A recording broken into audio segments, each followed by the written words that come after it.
ധർമ്മ സന്ദേശയാത്ര ഈ ഒരു സംരംഭം അല്ലെങ്കിൽ ഈ ഒരു പ്രസ്ഥാനം,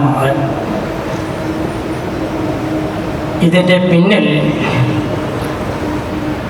ഉള്ള ഒരു ആപ്തവാക്യമുണ്ട്. ഇതിന് രൂപം കൊടുത്ത ഒരു ആപ്തവാക്യം, അത് മഹാഭാരതത്തിലെ ഒരു വാക്യമാണ്. യതോ ധർമ്മ തതോ ജയ. എവിടെ ധർമ്മമുണ്ടോ അവിടെ വിജയം സുനിശ്ചിതമാണ്. വിജയം എന്ന് പറഞ്ഞു കഴിഞ്ഞാൽ അത് കേവലം ഭൗതിക വിജയം മാത്രമല്ല, ആധ്യാത്മികമായിട്ടുള്ള ഒരു വിജയസങ്കല്പവും ഇതിലുണ്ട്. ഈ ആധ്യാത്മികമായിട്ടുള്ള വിജയസങ്കല്പം എന്ന് പറഞ്ഞു കഴിഞ്ഞാൽ നമ്മുടെ ജീവിതം ധന്യതയിലേക്ക് ഉയരുന്നതിൻ്റെ സൂചനയാണ്. അതെങ്ങനെയെന്ന് ചോദിച്ചു കഴിഞ്ഞാൽ, ഇന്നത്തെ ജീവിതത്തിൻ്റെ പിരിമുറുക്കം, അല്ലെ ജീവിതത്തിൽ പിരിമുറുക്കം എന്നാണ് അതിൻ്റെ മുഖമുദ്ര. പിരിമുറുക്കമില്ലാത്ത ഒരു ജീവിതം, ടെൻഷൻ ഫ്രീ ലൈഫ്, അതാണ് യഥാർത്ഥത്തിൽ ആധ്യാത്മിക ജീവിതം. അത് താൽക്കാലികമല്ല, താൽക്കാലികം ചില ചെപ്പടി വിദ്യകൾ കൊണ്ട് നേടാം. പക്ഷേ സ്ഥായി ഭാവത്തിലുള്ള സ്വസ്ഥത, ആന്തരികമായിട്ടുള്ള സുസ്ഥിതി, ശാന്തി, സമാധാനം. അപ്പം നമ്മുടെ ഈ ജീവിതത്തിൽ വ്യാവഹാരികമായിട്ട് ധാരാളം കർത്തവ്യങ്ങൾ നമുക്ക് നിർവഹിക്കേണ്ടതുണ്ട്. കുടുംബത്തിൽ ഭാര്യയോടുള്ള, ഭർത്താവിനോടുള്ള, മക്കളോടുള്ള, അച്ഛനമ്മമാരോടുള്ള, അല്ലെങ്കിൽ സമാജത്തോടുള്ള ചുമതലകൾ, കടമകൾ നമുക്ക് നിർവഹിക്കേണ്ടതുണ്ട്. പിന്നെ നമുക്ക് പല ജോലികളിലും ഏർപ്പെടേണ്ടതുണ്ട്. എല്ലാവിധ വ്യവഹാരങ്ങളിലും ഏർപ്പെടുമ്പോഴും മനസ്സ് അതിൻ്റെ അല്ലെങ്കിൽ ശാന്തി തലത്തിൽ വ്യാപരിപ്പിക്കുക. അത് സാധ്യമാണോ? അത് സാധ്യമാകുമ്പോഴാണ്, അല്ലെങ്കിൽ അതിലേക്ക് നമ്മൾ കടക്കുമ്പോഴാണ് നമ്മുടെ ആധ്യാത്മിക ജീവിതം സ്ഥായി ഭാവത്തിലുള്ള വിജയം പ്രാപിക്കുന്നത്, അല്ലെങ്കിൽ വിജയം നേടുന്നത്. ഇന്ന് ഈ ആധ്യാത്മിക ജീവിതത്തിന് അപജയം സംഭവിച്ചിട്ടുണ്ടെങ്കിൽ, അതായത് മുമ്പ് കേരളത്തിൻ്റെ തനിമയിൽ എവിടെ ധാർമ്മിക മൂല്യങ്ങൾ ഉയർത്തിപ്പിടിച്ച് ജീവിതം സുസ്ഥിരവും സുന്ദരവും ധന്യവും ശോഭനവും ആയിരുന്നുവോ അതിൽ നിന്നും വല്ലാതെ നമ്മൾ വീണുപോയിട്ടുണ്ട്. ഇന്ന് മനസ്സ് അസ്വസ്ഥമാണ്, സംഘർഷഭരിതമാണ്, ജീവിതം മുഴുവൻ ദുഃഖമയമാണ്. എപ്പോഴും ടെൻഷൻ. KG ക്ലാസ്സിലെ കുട്ടികൾ പോലും അവരും പറയും ടെൻഷൻ എന്ന് പറയും. ഇന്ന് പറഞ്ഞു തുടങ്ങി. കാരണം അച്ഛന് ടെൻഷൻ, അമ്മയ്ക്ക് ടെൻഷൻ, സ്കൂളിൽ ചെല്ലുമ്പോൾ അവിടെ ടെൻഷൻ. ഇപ്പം ടെൻഷൻ അല്ലെങ്കിൽ പിരിമുറുക്കം ഇന്ന് വ്യാപകമായിട്ടൊരു അനുഭവമാണ്. അപ്പോൾ ഇതിൽ നിന്നും മുക്തി നേടാൻ ആധ്യാത്മിക ജീവിതം, അല്ലെങ്കിൽ ആധ്യാത്മിക മൂല്യങ്ങളെ മാനിച്ചുകൊണ്ട് ജീവിച്ചുകൊണ്ട് ഉള്ള ഒരു ജീവിത ചിട്ട നമുക്ക് നമ്മുടെ ഓരോരുത്തരുടെയും ജീവിതത്തിൽ സ്ഥാപിക്കേണ്ടതുണ്ട്. ഈ ധർമ്മ സന്ദേശ യാത്ര നൽകുന്ന മുഖ്യമായിട്ടുള്ള സന്ദേശം ഇതാണ്: യതോ ധർമ്മ തതോ ജയ. അപ്പം ഈ സങ്കല്പം നെഞ്ചിലേറ്റിയാണ് സംപൂജ്യ ചിദാനന്ദപുരി സ്വാമിജിയും അതുപോലെ കേരളത്തിലെ സന്യാസിമാരുടെ ഒരു സംഘടനയായിട്ടുള്ള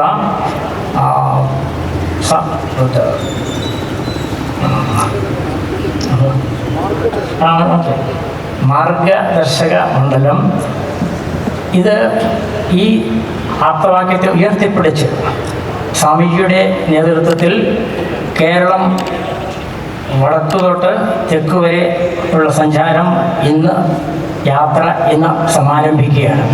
ഇന്നലെ ഇവിടെ സൂചിപ്പിച്ചതുപോലെ ഇന്നലെ മംഗലാപുരത്തു നിന്നും ഇവിടെ കുതിരോളി ക്ഷേത്രത്തിൽ നിന്നും തുടങ്ങി ശ്രീനാരായണ ഗുരുദേവനാൽ സ്ഥാപിതമായ അല്ലെങ്കിൽ പ്രതിഷ്ഠിക്കപ്പെട്ട മഹാദേവ ക്ഷേത്രത്തിൽ നിന്നും ഗോകർണനാഥേശ്വര ക്ഷേത്രത്തിൽ നിന്നും ആരംഭിച്ച് ഇന്നലെ രാത്രി ഇവിടെ എത്തിച്ചേർന്നു.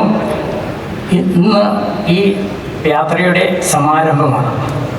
ഇതിൽ ഊന്നൽ കൊടുക്കുന്നത് നമ്മുടെ ജീവിതത്തിൽ ആചാരങ്ങൾ, അനുഷ്ഠാനങ്ങൾ, അതുപോലെ തന്നെ വിചാരങ്ങൾ, ആധ്യാത്മികമായിട്ട് ധർമ്മത്തിൽ ഊന്നിയ ആചാരങ്ങൾ, വിചാരങ്ങൾ, അനുഷ്ഠാനങ്ങൾ, ഇവ നമ്മുടെ ഓരോരുത്തരുടെയും ജീവിതത്തിൽ ഉണ്ടായിരിക്കണം. ഇപ്പോഴത്തെ പോലെ പണ്ടത്തേതുപോലെ പൂർവ്വകാലം നമ്മുടെ തനിമയിലേക്ക് കേരളം അതിൻ്റെ പൂർവ്വകാലങ്ങൾ നമ്മുടെ പൂർവ്വസൂരികൾ എന്താണോ അനുഷ്ഠിച്ചിരുന്നത്, അവരെത്രമാത്രം സംഘർഷരഹിതമായിട്ടുള്ള ജീവിതം, ധന്യമായിട്ടുള്ള ജീവിതം, ശാന്തസുന്ദരമായിട്ടുള്ള ജീവിതം നയിച്ചിരുന്നുവോ അത്തരത്തിലുള്ള ഒരു ജീവിതത്തിലേക്കുള്ള തിരിച്ചുവരവ്, ഒരു പുനരാഗമനം, അതാണ് നമ്മൾ ഇവിടെ ആഗ്രഹിക്കുന്നത്. മാർഗദർശക മണ്ഡലത്തിൻ്റെ നേതൃത്വത്തിൽ ഈ സന്ദേശയാത്രയുടെ ലക്ഷ്യം അതാണ്.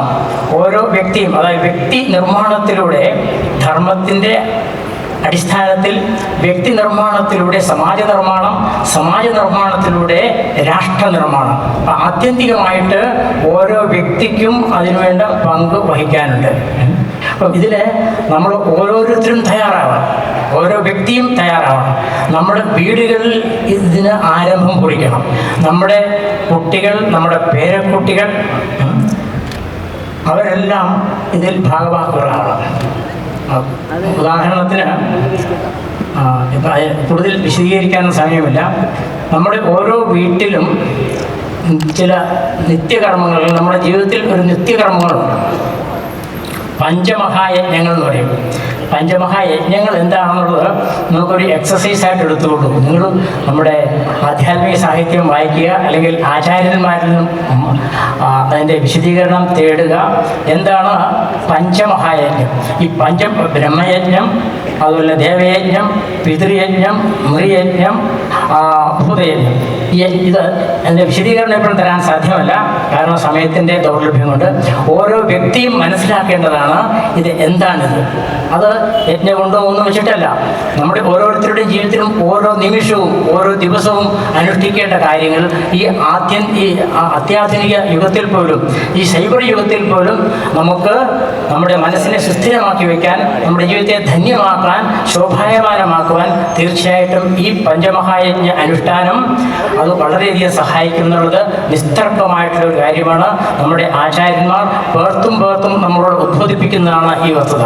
അതുകൊണ്ട് എനിക്ക് നിങ്ങളോട് ഏവരോടുമുള്ള അപേക്ഷ ഇതാണ്: ഈ പഞ്ചമഹായജ്ഞങ്ങൾ എന്താണെന്ന് ഓരോ അമ്മയും അറിയണം, മക്കളും അറിയണം, അച്ഛനും അറിയണം, എല്ലാവരും അറിയണം. ഓരോ കുടുംബത്തിൽ ആ കുടുംബത്തിൻ്റെ ഭദ്രത, അതിൻ്റെ സുരക്ഷിതത്വം, അതിൻ്റെ സുസ്ഥിരമായിട്ടുള്ള മുന്നോട്ടുള്ള പുരോഗതി എല്ലാം ഉറപ്പുവരുത്തും.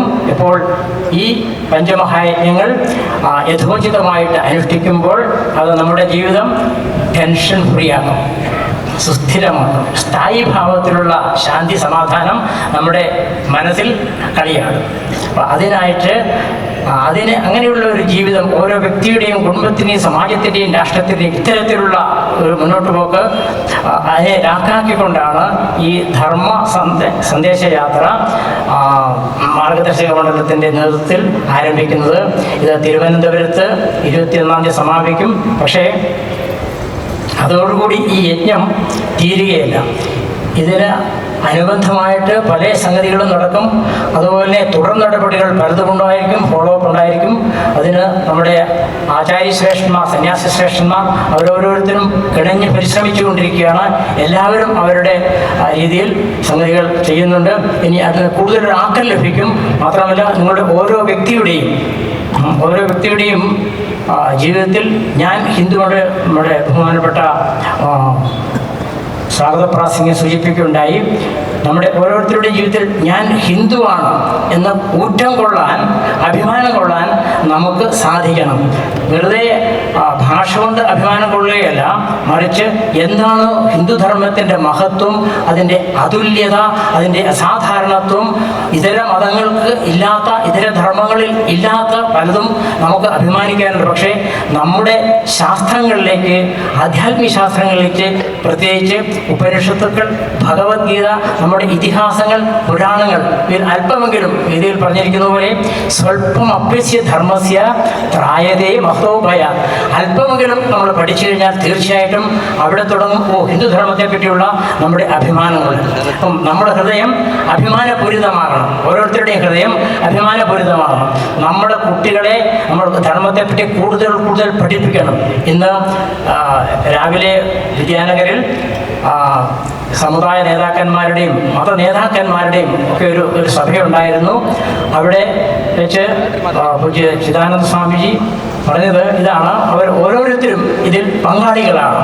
ഈ ധർമ്മ സന്ദേശത്തിൻ്റെ ലക്ഷ്യം സാധിച്ചെടുക്കുവാൻ വേണ്ടിയിട്ട് ഓരോരുത്തരും പങ്കാളികളാണ്. ഇത് സന്യാസിമാരെ കൊണ്ട് മാത്രം ആവുന്നതല്ല. സന്യാസിമാർ തീർച്ചയായിട്ടും അതിന് ശ്രമിച്ചുകൊണ്ടേയിരിക്കുന്നു. പക്ഷേ ഓരോ വ്യക്തിയും ഇതിനു വേണ്ടി ശ്രമിച്ചെങ്കിൽ മാത്രമേ ഈ സങ്കല്പം യാഥാർത്ഥ്യമാകുള്ളൂ, ഈ സ്വപ്നം യാഥാർത്ഥ്യമാകുള്ളൂ.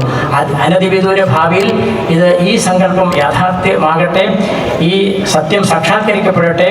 ഓരോ ഹിന്ദുവിനും ഞാൻ ഹിന്ദുവാണ് ജന്മം കൊണ്ട് മാത്രമല്ല, നമ്മുടെ സംസ്കാരം കൊണ്ട്, നമ്മുടെ കർമ്മം കൊണ്ട്, നമ്മുടെ ചിന്ത കൊണ്ട്, നമ്മുടെ വാക്കുകൊണ്ട്, നമ്മുടെ പ്രവൃത്തി കൊണ്ട് നമ്മൾ ഓരോരുത്തരും ഹിന്ദുവാണ് എന്നുള്ളത് മറ്റുള്ളവർക്ക് കാണിച്ചു കൊടുക്കണം. അപ്പോഴാണ് നമ്മുടെ ജീവിതം ഭൗതികമായും ആധ്യാത്മികമായും രണ്ട് തലങ്ങളിലും അത് ശോഭിക്കുന്നുള്ളതിൽ യാതൊരു സംശയവുമില്ല. ഏതായാലും ഈ പരിപാടി കാസർഗോഡ് വെച്ച് ഇതിൻ്റെ സമാരംഭം കുറിക്കുന്നതിൽ നമ്മൾ ഓരോരുത്തരും അഭിമാനപൂരിതരാണ്.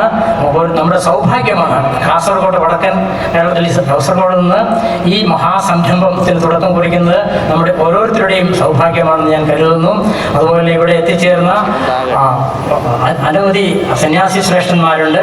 അവരുടെ എല്ലാം പാദസ്പർശം കൊണ്ട് ഈ ഭൂമി പവിത്രമായിരിക്കുന്നു. അതുപോലെ തന്നെ ഇവിടെ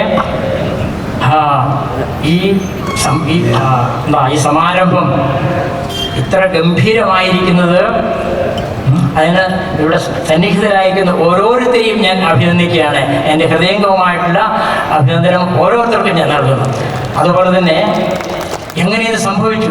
സംഗതികൾ തനിയെ സംഭവിക്കില്ല, നമ്മൾ സംഭവിപ്പിക്കണം. To make things happen. ഞാൻ ദൃക്സാക്ഷിയാണ്. കഴിഞ്ഞ കുറേ ദിവസങ്ങളായിട്ട്